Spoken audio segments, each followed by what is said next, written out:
those results, and they started measuring global environmental characteristics like emissions, the pollutants, and other things. And also the forest areas that have been analyzed, and the preservation of forests, and also the areas of the deserts. And unlike forest areas, it is growing, not decreasing, and so on and so forth. And then there was the problem of preservation of the ozone layer, nitrogen layer. And then they got into the climate matters. And models of climate have been elaborated, and they analyzed the human impact on climate system, and it's put into danger the overall situation, and they started measuring the concentration of greenhouse effects in the atmosphere, and so on and so forth. And now there are hundreds of global environmental characteristics, and they are being measured by various scientists and researchers, and they are trying to identify the existing trends. And so what are the current trends? Absolutely all global environmental characteristics are getting worse. The only exception is the ozone layer characteristics. And after the Montreal Protocol was adopted about the destruction elements and the obligations that have been included into this protocol in the mid-1990s and at the beginning of the 21st century. And with satisfaction, we can state that the ozone layer characteristics are improving, and the capacity of this layer is no longer decreasing, and there are less and less holes. And I will not give you any details about those characteristics. But all the other characteristics, unfortunately, are decreasing, and the quality is getting worse. The area of the deserts is growing, and there is more and more man-made anthropogenic effect, and the emissions are increasing as well, even in spite of all the serious measures that have been taken in order to stop that. And the chemical poisoning of the earth is continuing as well, from the point of view primarily of the soil poisoning. And people are destroying their home, and we know how it is being done, and everybody understands that no technological advances and innovations will not resolve this problem. Let's pay attention to the following. People are doing a lot of things that are profitable. For example, if it is profitable to reduce greenhouse gas emissions, then they started doing that. When it is profitable to criticize those activities, they do that.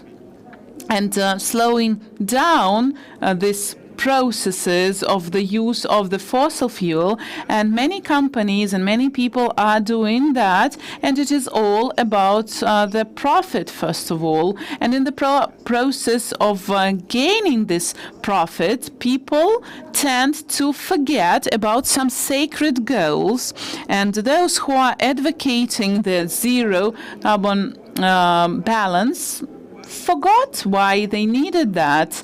But the most important thing was that this activity was bringing some profit. So what about summing up the conclusions about the results and the consequences of man-made effect on the biosphere, what I have previously mentioned, those global environmental characteristics. So we can bring all of this together, and this is the reduction of biodiversity. Any negative influence, any negative impact, and there are many elements there, if it is not compensated by the revival of certain natural sites, it leads to the reduction in biodiversity. And no matter what people do, we always see the possibility of such a consequence as the preservation of biodiversity. And it happens too often, actually. And of course, now we see that the forest areas are being decreased and their habitat is decreasing. And of course, we see, as a result of this, the reduction of biodiversity and the growing land of the desert and the area of the desert leads to the same results, and some local challenges, they grow into being more global ones. And there are many people dealing with these problems on a regular basis, and we can continue this lists.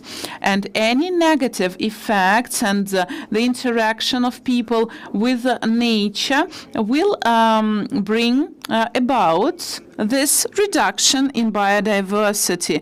And it is not about the tigers and about Asiatic white cranes. It's not about particular animals, endangered species of birds and animals that are in danger of disappearing. And we constantly write and hear about it.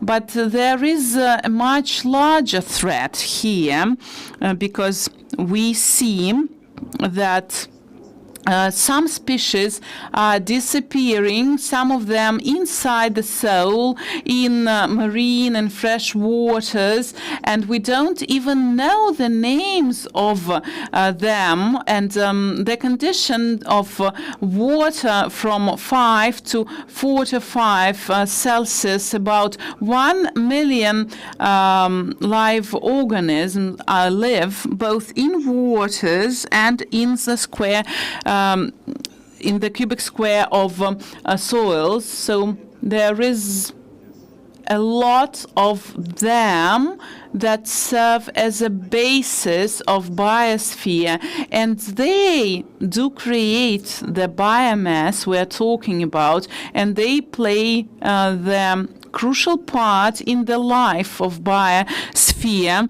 and their disappearance leads to the reduction of biodiversity, and that is what brings us closer to this abyss and to this catastrophe. And we see actually a total set of vectors and factors that are negatively impacting the biodiversity and the state of biosphere in general. So the reduction of biodiversity is the greatest danger we are currently facing, because biodiversity is the adaptation mechanism and the reaction to anthropogenic changes. This is the immunity that helps to cure from diseases, and that is what helps it to revive after some detrimental processes. And these processes are continuous, they are ongoing, and these successional processes depend on the state of biodiversity in the system. And if it is being reduced, then it means that there are fewer possibilities and some processes will come to an end, and that balance is disrupted. And of course, it plays a very important part in the process of evolution. And the more biodiversity we have, the more genetic diversity we have, the richer the genome, the general genome of biosphere is, and we have even more opportunities of adaptation, revolution. So all these characteristics are getting worse, though many efforts are being taken in order to resolve environmental issues, but it is too little if we see this worsening of the situation, and we are putting our efforts at the preservation of natural resources. We have market ones and non-market ones. This is a kind of a general classifications.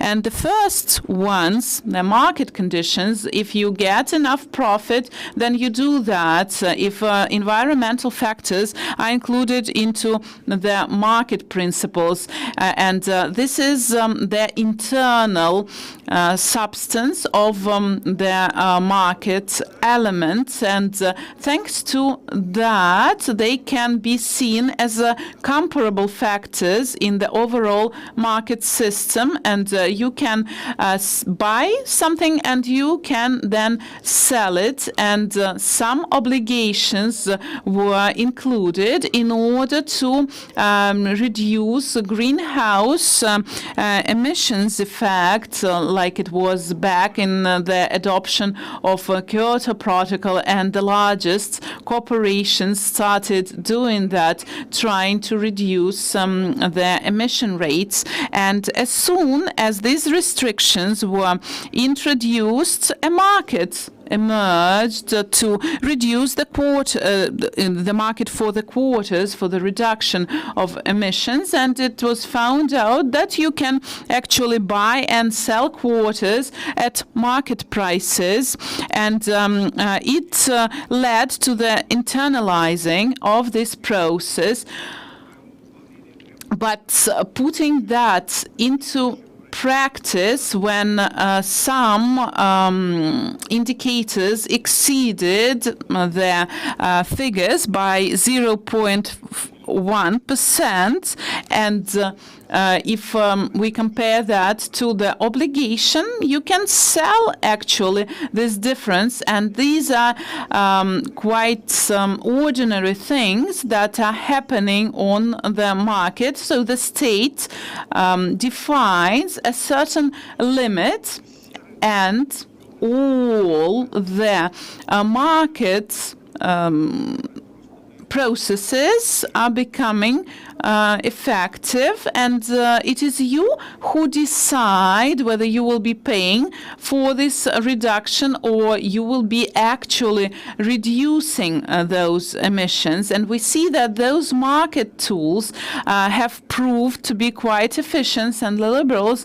tend to say that the market puts everything in its place, and this is true, but it will put it in the place where we need to put it, and sometimes it is not what we need in terms of the development of environmental science and the actions that are being undertaken without paying attention to environmental needs, and this is what is becoming anti-environmental, and that is what we have come to if we compare that to 70 years ago. And this process continues, it goes on, and these are the places that we have seen as a result of all those activities. Market is blind. It cannot see the goals of the humanity. It needs a guide, and the state must become this guide as a representative of the society and the society itself, since it has a connection to both nature, business, and market, all the factors of its life and its future life as they expect it to be. well, there has to be a guide to help the market. All those obligations that I have mentioned for minimum acceptable emissions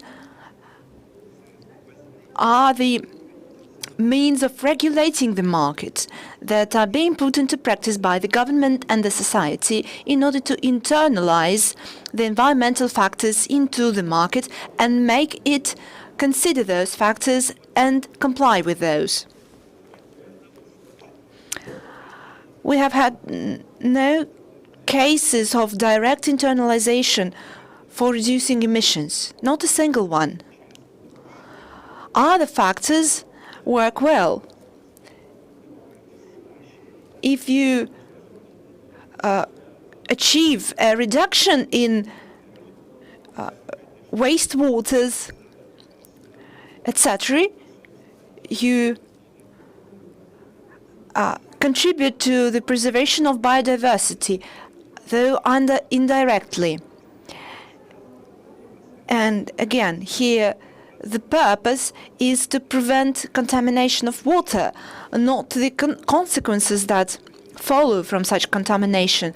But we don't have any direct examples of internalizing the factor of biodiversity loss. They simply do not exist. We are unable to find an interest for the market to fight for preservation of biodiversity. And there is no market force that is able to fight the loss of biodiversity. We need to involve the government through organizing protected areas, although these are not enough. All we have are the carefully preserved parts of natural land, wild nature, with ecosystems built over 1 million years ago. Russia is a cradle of making those protected areas. We are expanding those and enriching those. That's why we can say that the ecology of the future starts here in Russia. And the Republic of Altai is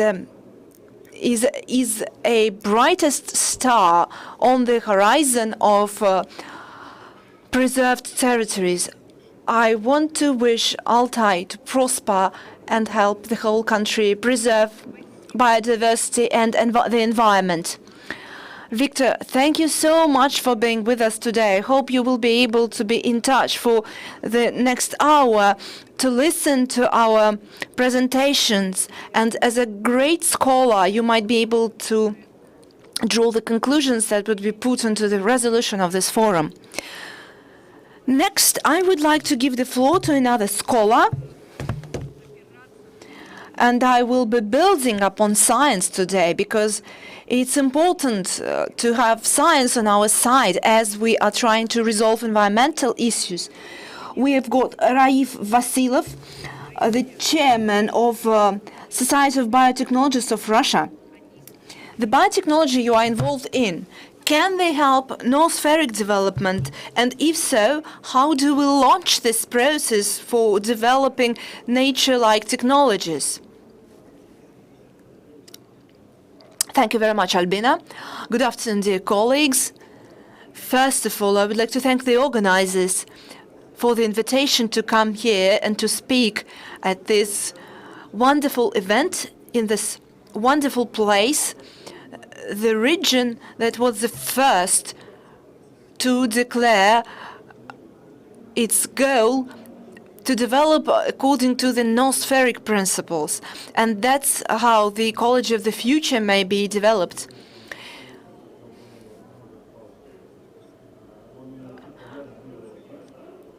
The aim is creating a noospheric civilization based on sustainable social biotechnological development. First, it's a noospheric man, a noospheric society. Then nature-like sphere and preserving and transforming nature based on noospheric development principles. You have already mentioned the relationship between man and technology and the environment, so I would be building upon what he said, focusing my presentation on the on nature-like sphere, because all those three tasks must be synchronized and aligned. The problem will not be resolved without any one of them.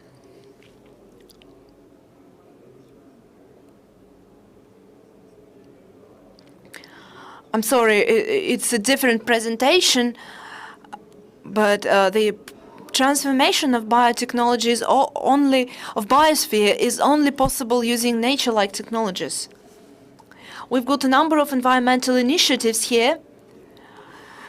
Back in 2015, we joined the Paris Agreement that has a goal of reducing carbon emissions, and Russia is to become a carbon neutral country. And speaking to the United Nations, President Putin told that it cannot resolve all the problems. And what we need is to change the approach towards the technical sphere. So we need to discuss new nature-like technologies. In this connection, we see a conflict between the technological sphere and biosphere. Mr. Danilov has already mentioned that about 60% of the ecosystems are being destroyed by man-made technologies. We've got only 3% of land that is not destroyed, and ALTAI is part of those lands. By 2050, we would have needed 2.5 planets Earth to live normally. Of course, it's impossible, but traditionally, humankind was treating nature not like a temple, like a church, but like a working room. Michurin, at our age, said that we were not going to wait for mercy from the nature, we are to take it by force. So humankind thought that they may dominate over nature and make it work for the man. The problem is that biosphere has a key task of providing the conditions for the existence of humankind. That's what Victor mentioned earlier. The weight of technical sphere is 10 as much as biosphere.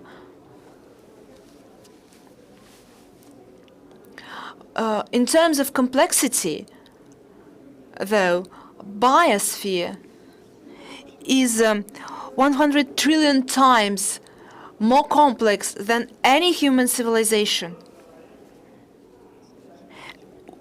Though it's a trillion times less energy intensive as a human civilization. So we need to find a channel that would preserve the climate on Earth. Today, we have an average temperature of 15 Celsius instead of the minus 25 that we would have without the biosphere. We have no other choice but to preserve biosphere, not transforming the biosphere, but rather the technical sphere. It is possible to do that based on those nature-like technologies I mentioned earlier. Those are nanobio social technologies. Kurchatov Institute here in Russia has become a center for developing nature-like technologies to transform the technical sphere based on those technologies. We say that it is fundamentally possible to transform the technical sphere. Out of those convergent technologies that are intersecting as part of scientific and technological approach, I would take only the biotechnical approach. Biosphere has generated the technical sphere. Now it is up to us to remove the conflict between those two spheres and to transform the technical sphere based on nature-like technologies and create the noosphere, where humankind and nature are united.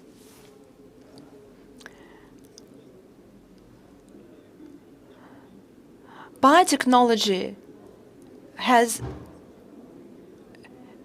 is based on using biological organisms in the technical sphere for those purposes. Today, biotechnology is making a revolution in its development, especially in terms of genetic technologies, bioinformatics. Currently, the modern biology is an information-based science. Engineering biology is another area, not just to transform biology, but to use biology in order to transform the technical sphere. You can see the spheres where biotechnologies play a role, and it will play a significant role in economics as well. Let's take the example of bioenergy. The transition from fossil fuels means that IAE says that it will help us preserve the biosphere by increasing the role of renewable energies to 25%, increasing it by 2.5 times. Currently, humankind takes 10 times as much resources than they need to sustain it. We are only allowed to take 1%, but we're taking 10. However, the modern technologies that we have now, biotechnologies, bioenergy, may allow us to reduce this uptake by creating the conditions we need to allow us provide for those resources at the expense of solar energy, etc. For example, the capacity of all the power plants on the world are now about 1/10,000th of the solar energy that we have here on on planet Earth. It means that we would be able to resolve our energy problem by creating new opportunities using solar energy. The same relates to food, pharmaceuticals, etc. Next, I would like to mention that one of the main areas is the following. Human civilization was concentrated in the cities, but in future, development in harmony with nature is all about using new territories by bio-eco settlements or noospheric settlements that would provide harmony with the environment and that would developing the environment by provide decent life for all the people, not in temporary homes, but all this requires a distributed settlement, distributed energy generation. Those concepts are being developed right now. We've got a number of pilot projects being implemented both in our country and abroad. For us, the main challenge of the 21st century is the preservation of the huge territory of Russia, both in terms of infrastructure and demographics. Since the 1990s, over 40,000 settlements have disappeared from the map. And this is one of the challenges and one of the ways forward for the development. Our environmental problem is rooted deep, and the main problems are demographics. There are too many of us, and people would say that it could be a good idea to simply reduce the number of people who live on planet Earth by several times, leaving about a couple of billion people here. But that's not the way to take. We need to build harmonious relationships, because this will help us feed 12 billion, even 30 billion people. Siberia alone can accommodate up to 30 billion people in comfortable conditions. Again, we need a combination of technical and nature-like technologies. Energy means renewable energy for the future, using biomass and other sources. Food must be based on modern feed-drawn technologies. Vertical farms that are located in cities require very small territory to resolve the food security problem. This technology that is using phototropic microorganisms that grow much faster than plants do and have a huge variety, we can use that for the global south, using the technology for artificial growing of food that doesn't need territory, solar energy, water, etc. Here, we go back to the topic of our today's session, why Russia is the mother for the ecology of the future. We've got the following reasons. Our country was the first to build a society based on social design, not just on evolution. Capitalism is a great thing. Profit is a great driver for the development, but it's not going to preserve the humanity. Humanity needs to take an experiment of social design, which we had back in the Soviet times, and this may lay the foundation. This has laid the foundation for the Chinese economy, which is the largest in the world. We have preserved some parts of that design, and this is the first factor that we have. We have this experience in our country. Second is the ideology of noospheric development. There are good and bad news, as usual. Bad ones is that the ideologists of noospheric development who realize what it is and where we have to go are few and far between. But the good news is that they are concentrated here in Russia. And this is yet another factor that contributes to our development. This is a unique resource base, technological base, and human base in our country. All together, they help us go towards building a harmonious society, working towards noospheric humanism. Thank you very much, Mr. Vasilyev. And we move to socio-political block of our session. Please show the presentation on the slide.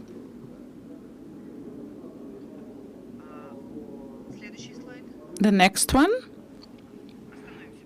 Okay.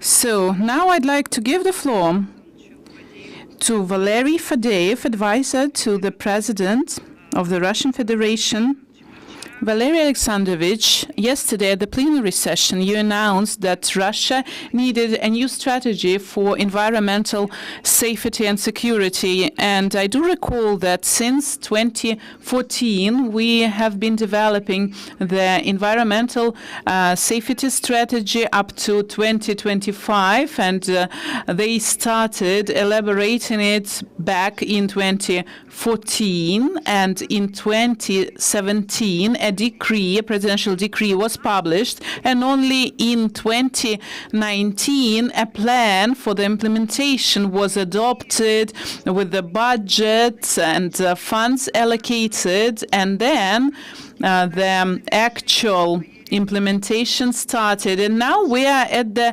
last stage of its execution. And I have not heard that the new strategy is already being elaborated, and it took us 5 years to prepare the old one. And yesterday you announced that we needed a new one. Maybe there are already there is some groundwork that has been done. So what do you think?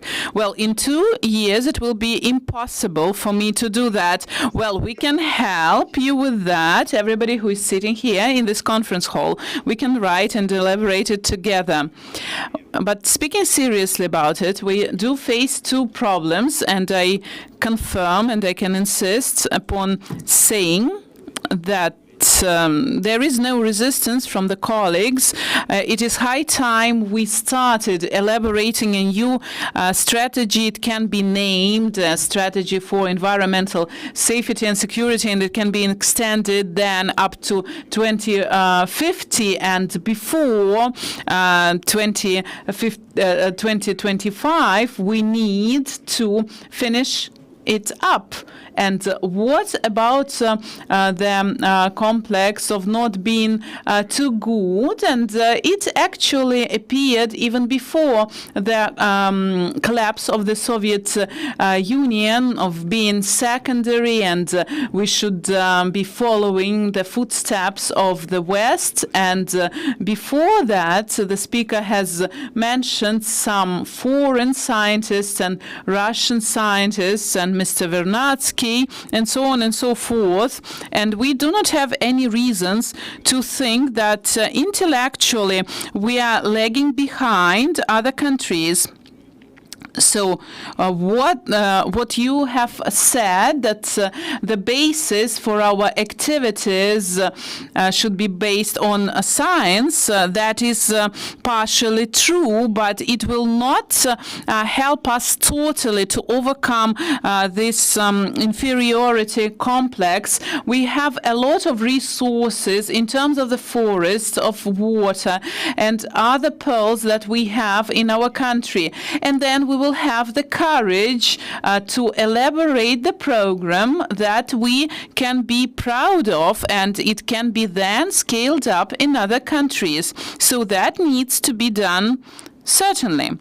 The second obstacle we are facing, we should adopt a broader view about that. Viktor Ivanovich started back saying that it is all about people, because some solutions, they tried to monetize it and to earn money from that. It's about the profit.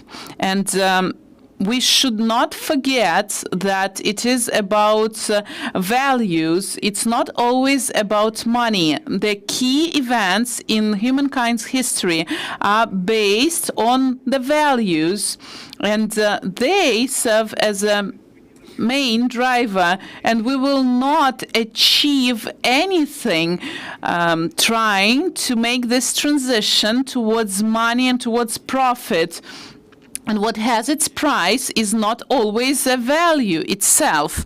And I like our another compatriot of ours, Mr. Petrim Sorokin, one of the greatest sociologists of all times, and in the mid-1950s, he wrote in his book, in the Social Dynamics, and he actually announced that there will be a crisis, and he described it as such: the most urgent need of our time is people who should understand their desires and who are looking for eternal values and who recognize their responsibility for the future and not dominating nature. And Sorokin actually divided based on the huge data and sensitive developments and the rational ones. So dominating natural forces, humanization, and harmonizing it, finding the unity with the nature, it is the main function of the culture. And this is the need for the transition from sensitive nature to control over yourself. And that is the book that was written 50 years ago. And then the leaders of intellectual world did understand what was in store of us and what has to be done to change the future. But it is about internal changes when persons realize what they should do, because we can change the world only by changing ourselves. And this is the more complicated task we are facing. It is much more difficult than any financial manipulations, and more difficult than, for example, the development of the territories and the development of mega cities and the concepts that are now dominating on the market. So the main trajectory of humankind is about the development of megapolises, like in China, for example, 1.5 billion people are forced to somehow unite their efforts in megapolises. Why should we do that here? And there are some territories that are not very good in terms of living conditions, but our country is so huge, and many territories are good actually for living, and stress consumerism, that is what I call, that is why I call the 20th century the epoch of consumption. And we can actually consume, for example, cultural values, fresh air of ALTAI. This is our very important consumption value indeed, and it doesn't cost anything. And we can build other hotels as well. There are cheaper hotels here. So I'd like to conclude my speech by saying the first thing I mentioned. It's about the humanism. We need a new understanding what people are, what is humankind, a different kind of people, and we need to change the perception of humanism. There are so many opponents of humanism saying that this is an idea coming from the West, and people who are putting themselves in the center of the universe, and it is an excessive discussion.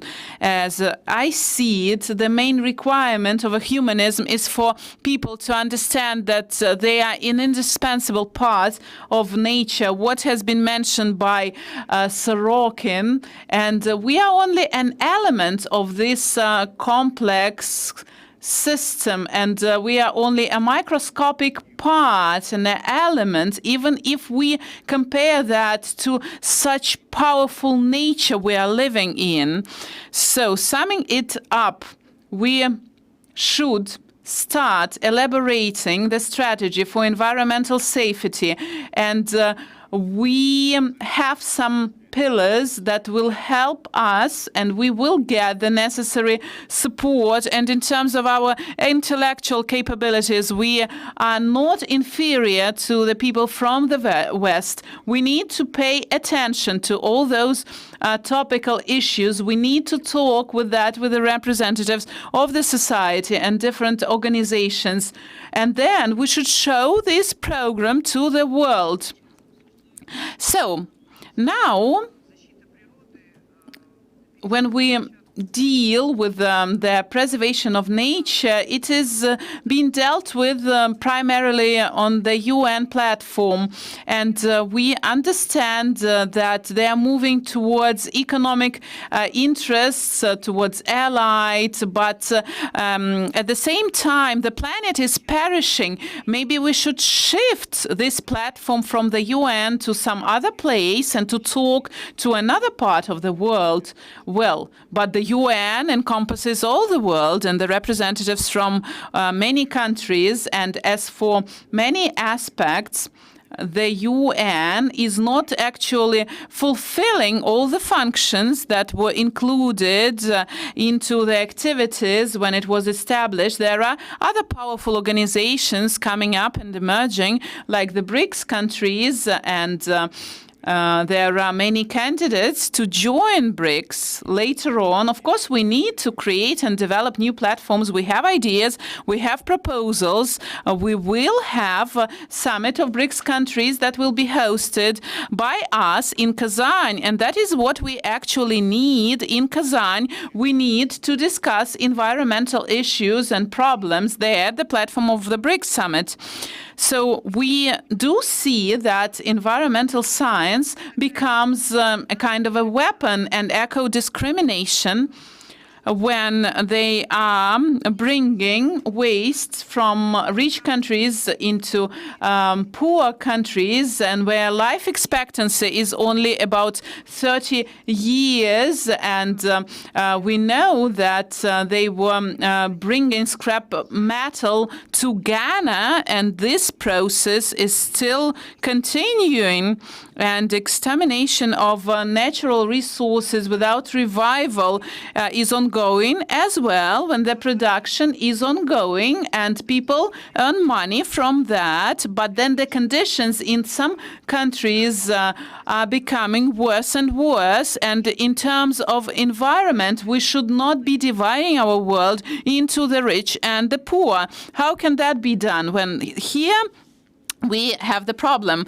The rich people have the power, and the poor people have only some wishes. And where is the power, actually?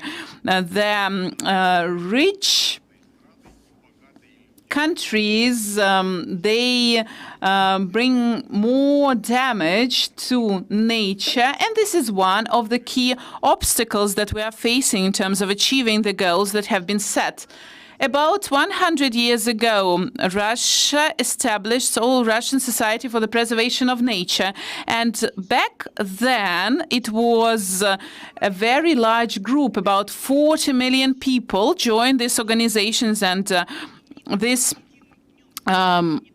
these were people thinking about the future and not only living in the present-day realities. And there are representatives of public organizations. There is the demand and the request of the society to have it. And the chairman of this organization, deputy of the State Duma, UN Goodwill Ambassador, Mr. Vyacheslav Fetisov, you are with us today. So we are speaking about the new strategy for environmental safety and security. So what do you think? Will it be a strategy for industrialists and enterprises, or what will be their development here? Well, if they think about what they are actually doing, probably we would be living in a different world. And of course, the philosophy is clear when you can earn money in one place and then go live in another place. But first of all, I'd like to say that it is an honor for me to speak at this forum, at this session. And this forum is actually demonstrating us the importance of Siberia and ALTAI and their role in the environmental safety of the country. and a 3-day forum, a successful one in Tumen, and you also participated there. We had some important events and 1 million of views and almost 100 countries that participated there. And the world understand that the future actually lies here, and we understand what is actually happening. We've seen all the figures, but I'd like to tell you something else. First of all, as a sportsman who played a very dynamic game, dynamic sport, and I had to protect that from the rivals, but I also attacked as well. And that was a forward who understood when you have to attack and to strike the goals. And in BRICS and in other groups and other organizations, we should understand that the future lies with the interaction and cooperation with joining our efforts. But if we go back to the history, we will see how our people and our nation thought about it when the Academy of Forests in St. Petersburg, it was established 200 years ago. And at that time, there was no unprecedented destruction and deforestation activities, and now we have the fires and all the other types of destruction over the last few years. The businesses are entering the natural reserves areas and territories. We used to be more careful in terms of dealing with nature. Who is to blame? We can blame aliens or some other forces.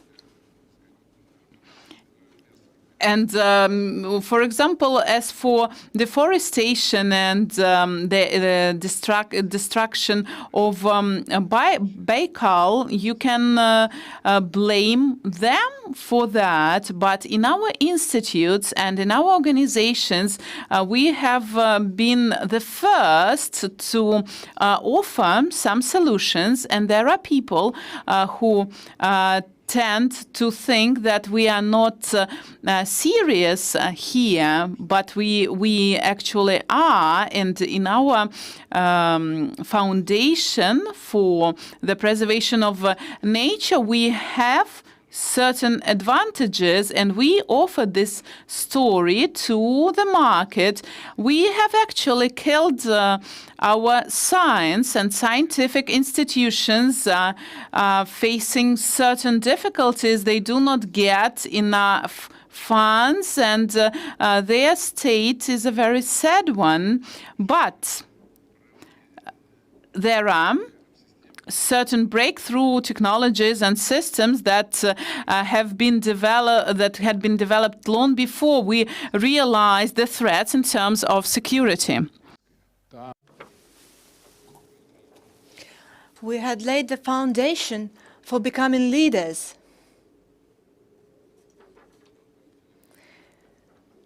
I have visited many such institutions, and I've seen that there are not many resources allocated at the level of municipalities. At the same time, we have a Rose Guard, guardians playing for security, guarding those institutes severely, although they do not have the funds and therefore they do not have resources that could have been stolen. We spoke to scholars, and they say that there are no young people who want to join those closed territories because there are no disco bars, the internet may work with the disruptions. That's why they don't want to join those closed scientific territories. We can only become stronger as we work together with those people who are already successful and want to share their success, want to share their experience. And it means we are all doing that for buying those stupid things that distort the minds of our people. We have allowed to do this to us without thinking. The young people want to go to technological valleys, to some deserts, because they create the conditions for them there. And this is another issue that requires a solution. The All-Russian Nature Preservation Society will have its 100th anniversary next year.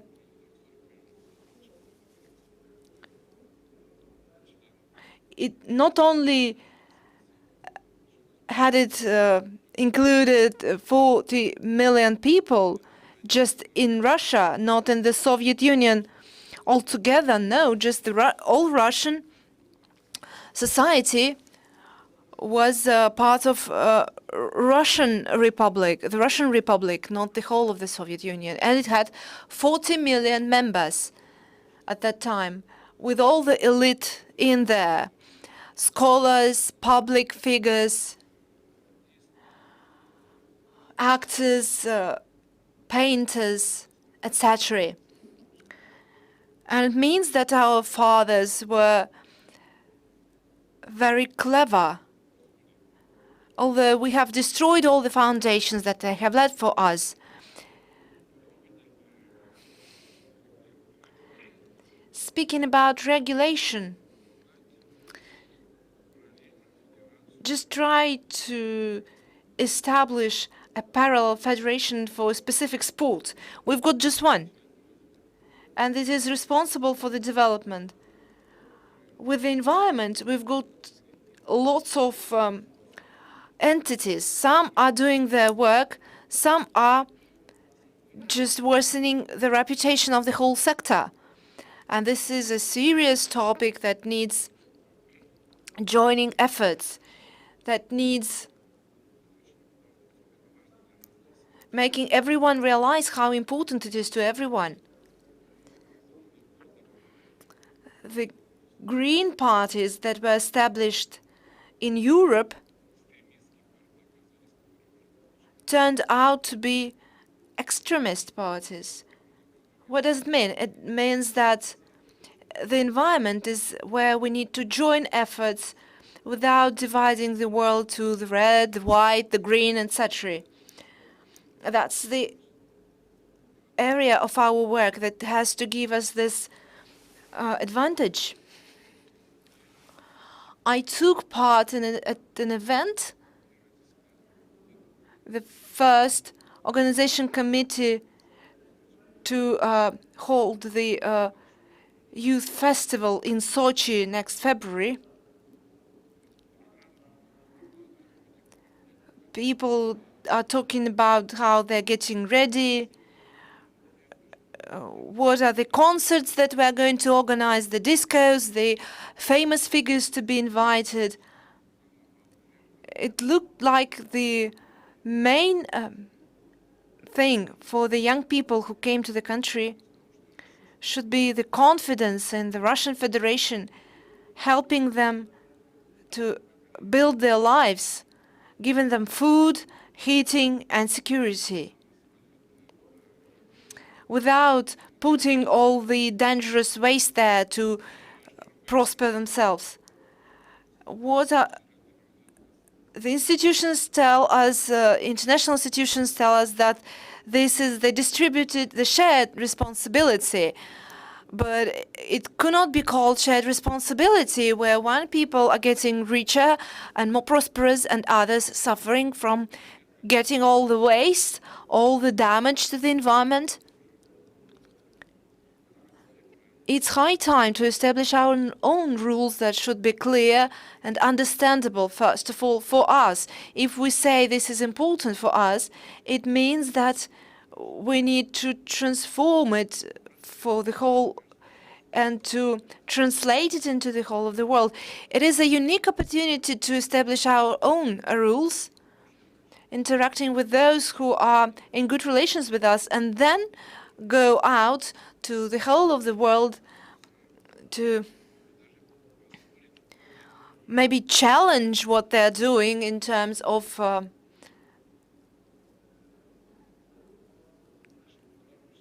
our advantages. We've got the biggest territory, the biggest resources. Another important issue is land degradation. 50% of land is degraded on the global scale. This is something we have to deal with. We need to find technologies to restore the lands. The youth must understand that they live in a country with the biggest potential.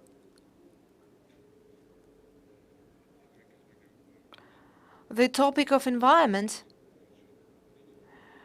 will give us some solutions, but it's not a popular topic among people. Any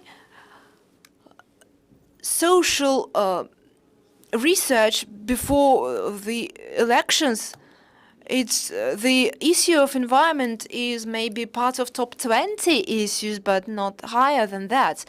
If people are concerned with wages, the places to go and see, but the most important things are not priority things. They are not on top of the personal agenda of each person. If the population is not concerned with that, although this is an important aspect, the leadership will see that they do not need to pay attention to that problem. And that's why such events as this forum are very important. Another important issue related to the system that has to preserve our reaches. We've got a committee with the State Duma, and finally we've got the words environmental protection on that committee. There has been no draft laws in over 2 years now. I believe that we need to put our effort here, making laws more stringent while looking for our own benefit. It is implied in such work.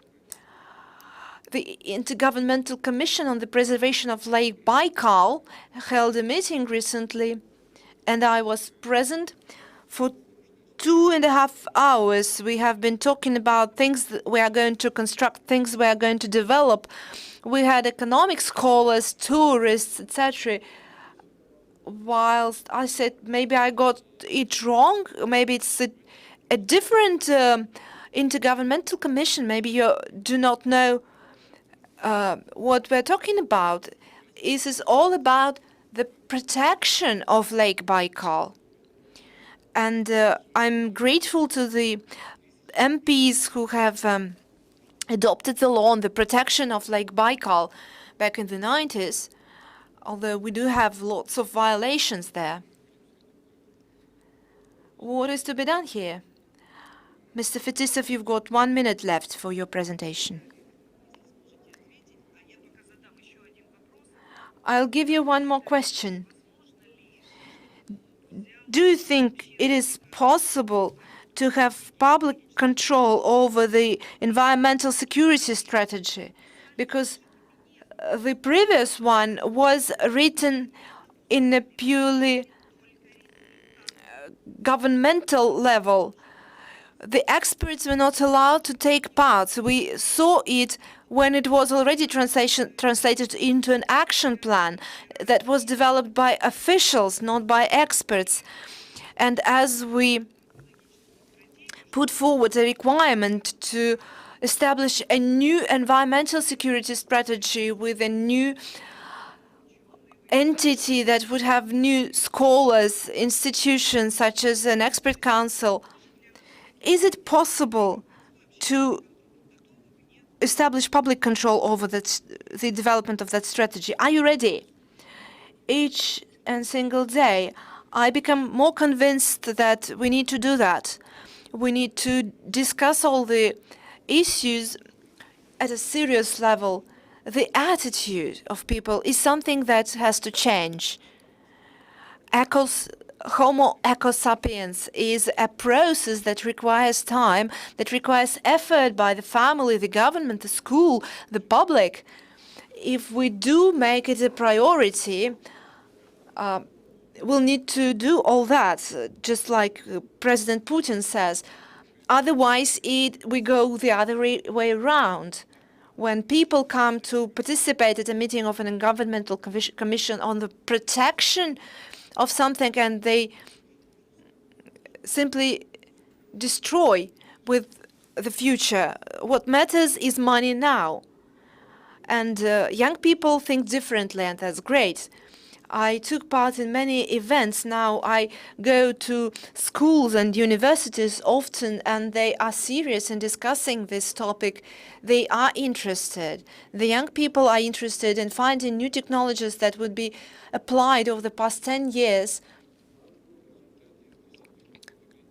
And we need to find that technologies.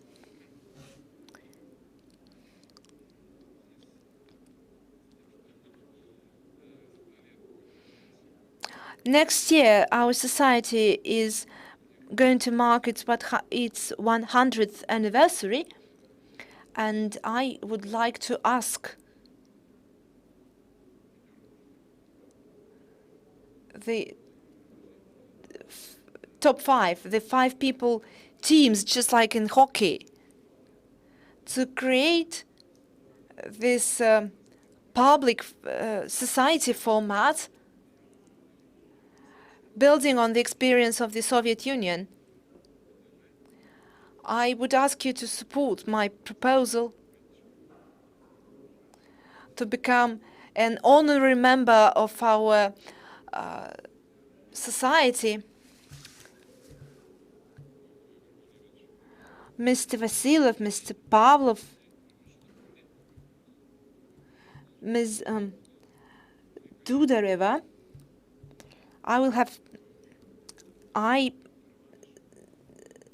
Mr. Danilov Danilyan.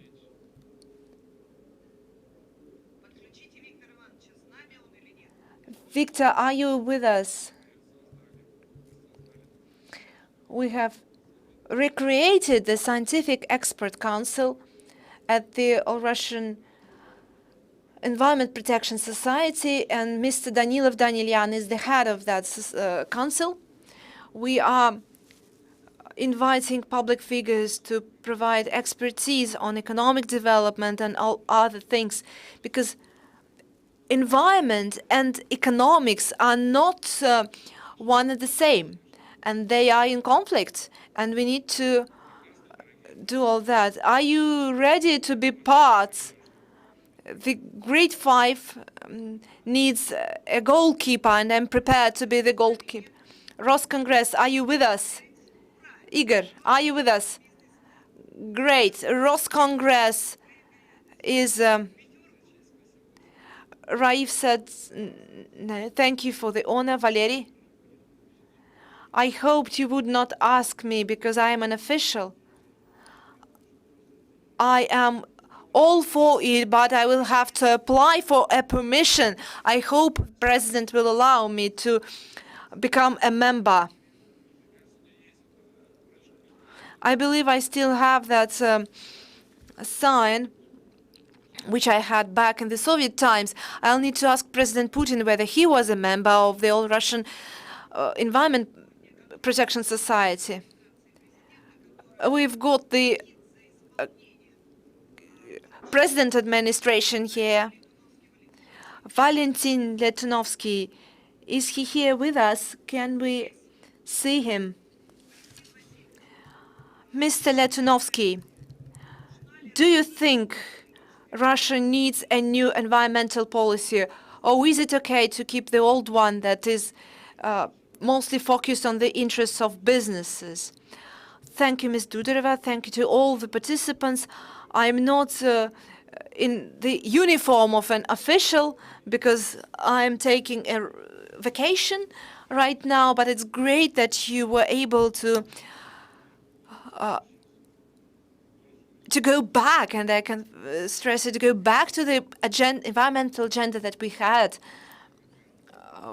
I'm not sure whether we are going to develop a new one or keep the old one, but again, apart from the requirement coming from the society to have the environmental agenda, we've got instructions from the president, and we have a mission to become autonomous. And this means, and this changes our approaches. What does it mean to have a self-sustained country? It means that we need to have all the basic and autonomous technologies that are not dependent on other countries, both in social and humanitarian sphere and environmental sphere as well. Because humans need to live in harmony with nature. In that case, they would be able to earn money, to live well, and this will allow us to provide for human prosperity in a favorable environment, which will give us a breakthrough in the development. We have ESG agenda, which was established in the Western economic society because the industrial groups started to become less competitive on the world scale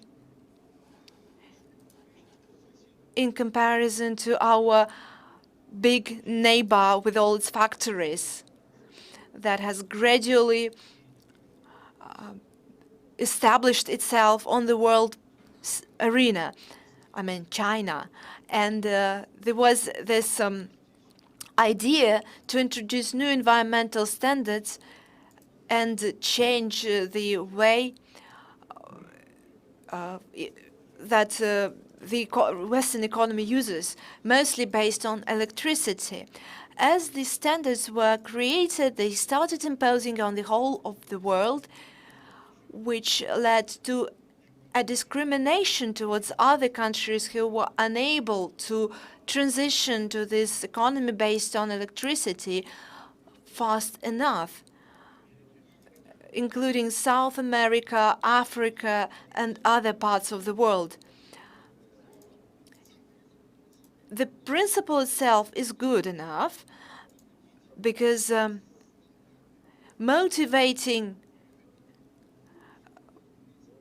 companies to move to different environmental standards is good. But what we need is to avoid discrimination. The latest BRICS summit showed that there are many countries who are happy to join because they see that it is going to be a truly independent entity that would be establishing standards. ESG agenda is just one side of climate change. We could have put a fundamental mission in place. There are lots of fundamental studies of the Academy of Science that is still alive and kicking to establish a global model for climate change within the next 50 to 100 years. We will have to react to changes because it could shift the whole of the agricultural system in the world. There are risks of global warming, earthquakes, hurricanes, etc. But again, I would think even bigger and go to a more global scale because we can influence the atmosphere of the Earth. We need to preserve it as a place for people living happily and long. How can we shape the biosphere? if we are trying to transition the dirty industrial production to some other place, it would be a great project to do fundamental studies in transitioning all the dirty production to Mars. Again, going back to the self-sustainment of the Russian economy. And I am moving closer to the conclusions that should be made part of the strategic document. We need to have at least a circular economy. Each of us has a computer and a telephone, and maybe several telephones. All of us are carrying around lots of lithium with us as part of our batteries in the gadgets that we carry around with us. Where do we dispose of those electronic equipment that we have? How do we do that? What are the technologies being used? These are, again, the challenges that must be put to the society, to science. We need to find applications to the fundamental knowledge that we have, and we need to integrate it into the economy. We need to create our own national standards of fully circular economy, not just producing lithium, but also disposing of that. Mr. Fetisov already mentioned the presidential instructions on Lake Baikal. We spent about 2 years to find a technology to get rid of the damage that was made. Upgrading the document is necessary, but I'm dubious about its name. We are all talking about strategy, but what we need is implementation, not just the development, but the real practical mechanism for implementation. We could develop great strategies, but the important thing is to put them into practice. And we need to put into practice at least those things that have been developed 5 years ago. We've got 2 years left, and we need to put that into practice to go further. So I'm not sure how the document is going to be entitled. Do we just upgrade the old one, or do we create a new one from scratch? We need some kind of a zero chapter in any concept. We've got a huge theoretical potential called noospheric approach, and this means that we need to develop the list of definitions that would be used in legislations, because we are now not aligned in terms of definitions. The list we have is not universal. It means that we will need to put this into practice. We have to put principles there, principles for the development through environmental security, and the types of social effects that are being obtained. Environment is mostly about social effects.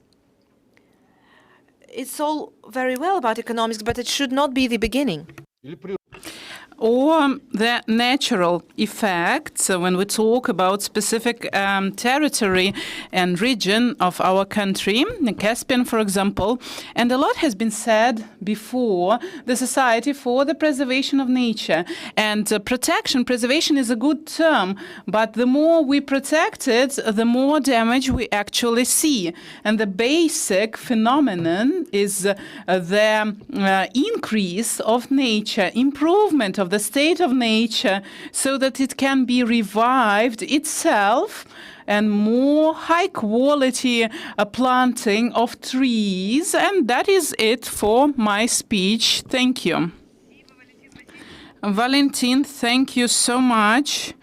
We have not asked this question, what will happen with the planet, but probably at the next session we will be able to find an answer to this question. And as we are quite friendly now with Ross Congress, and additional 10 minutes have been given to us, so we would like to thank the organizers. And now with us we will have a person who will be talking about the preservation of nature, and Mr. Taras Verkhotov, head of philosophy and methodology department from the Faculty of Philosophy, Moscow State University. Well, it will be very difficult to stick to the time limit of 5 minutes and to talk after such qualified and distinguished speakers, but I'll try to say a few words about understanding, because strategy starts with understanding. And understanding is the category that has been preserved by some philosophers, thankfully. I'd like to remind you, saying that in environmental science we have this root, Icus, which means nature, which doesn't mean nature, but actually that was the original language and the original culture that we belong to. And it is not accidental that such a root is being used in the Russian language. And environmental science is knowledge about the forms of life, of humankind, and nature is not a contradiction to some other elements of human life. It is automatically included into the essence of the humankind and of life in general. And the Loikos has such a definition as the place where we live, and this is the economy of the overall life with various levels. And of course, environment serves as an element of it, constituent element. So we focus on the integrity and not on the contradiction between people and nature. Yesterday, a very nice metaphor was used by Mr. Mikhailov for the construction of transport corridors. Would you like to live in a corridor? We would like to live in a room. But the metaphor is quite clear, and the contradiction is quite understandable as well. In any house, we have a room and we have a corridor, and you can't live without either one or two of them. And there are many historic reasons. I will not be going deeper into the detail, but those reasons have made us live in a corridor. And when we talk about environmental preservation of nature, do not touch nature, do not destroy anything. And another pole is the excessive optimism, where nature is perceived as a resource, and then we will mend it, we will do something to eliminate this detrimental effect, and the technologies will help us to change it to the better, but it doesn't happen like this quite always.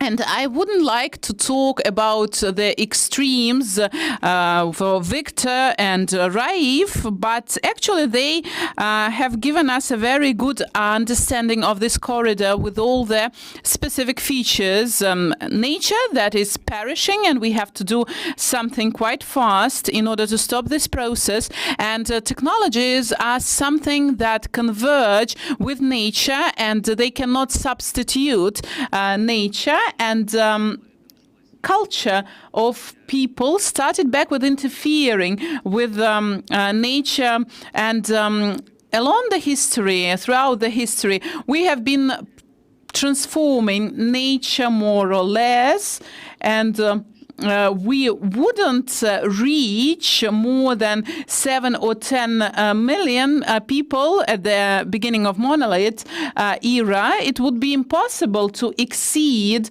these numbers, and in the logics of homeostasis, it would have been the same number of mammals as for bears, about 300,000 of them, and we will be a little bit more like 1, 2, 3 million, and we would have been 300,000 million, but we have grown by many figures, like by 100 times, and that was possible thanks to another type of attitude towards nature. And of course, we touched it, and we can't do anything with it. But we need to manage environment, we need to manage habitat, and it's not about a gypsy managing to eat without a spoon. It's something different. But it's like a joke about the risks that we are facing, and that is what we've heard from the first speech, and we are taking a risk of getting into such a situation. And it is evident that we have to shift the paradigm. It's a complicated task, but we need to remember that living in a house, it's a destiny. It's not about being happy as a colonizer and moving somebody away from this house, and the house will be as convenient as a person learns to make it. And of course, when we talk about managing our own house, we wouldn't like to do something to the detriment of it. And with nature, our attitude is different. And we think that we have too much time for it, and we will definitely manage it. And I know that I'm running out of time, but we need to come to the understanding. We have to realize that it is not about a resource. It's not about the way we'll react to that, but it is an interconnected paradigm, and this is a kind of an auto-cannibalism for us. We are eating ourselves. We are trying to protect nature by actually denying ourselves some benefits. So we should find something in the middle, and then we will be able to make some real strategic progress. And obviously, we should move out of the framework of those boundaries that used to be here, traditional boundaries, because it seems to me like a criminal paradigm. When we do not have to rob, we have to protect, and where do we put a comma in this situation? And both alternatives are quite grim, are terrible. So a culture that realizes that nature is the whole history for the humankind will get benefits. Taras, thank you very much. And I'd like now to sum up the results of our session. The regular discussion of issues and matters should be brought to the platform of the BRICS countries. We initiate the strategy for the environmental safety up to 2050 based on nospheric approach. We enter this elaboration process, and we'll be working on the strategy, and we will also invite scientists, both Russian and foreign scientists.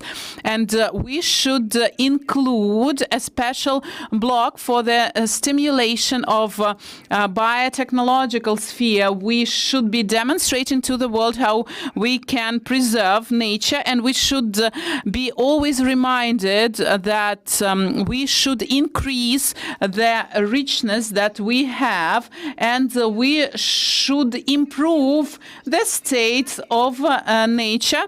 Thank you very much, and we hope to see you soon. We should thank Albina for moderating the session so successfully. Everything was just excellent. Thanks.